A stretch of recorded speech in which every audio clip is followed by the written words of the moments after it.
Unit pengintai kelompok pasukan utara dengan bantuan UAV mengidentifikasi kendaraan tempur angkatan bersenjata Ukraina dan langsung menghancurkannya. Rekamannya ramai beredar di media sosial Telegram pada Sabtu 24 Agustus 2024. Target yang ditemukan segera dihancurkan menggunakan amunisi lancet yang berkeliaran.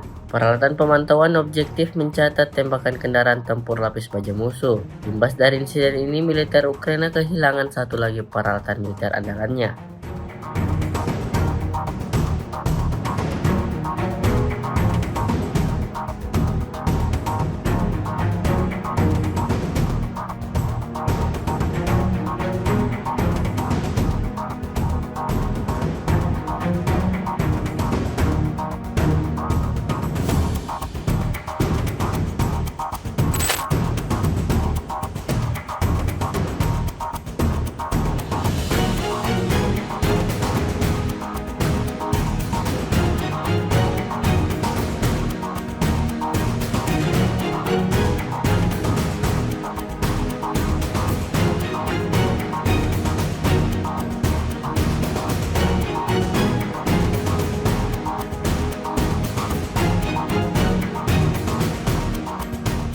Download Tribun X sekarang, menghadirkan lokal menjadi Indonesia.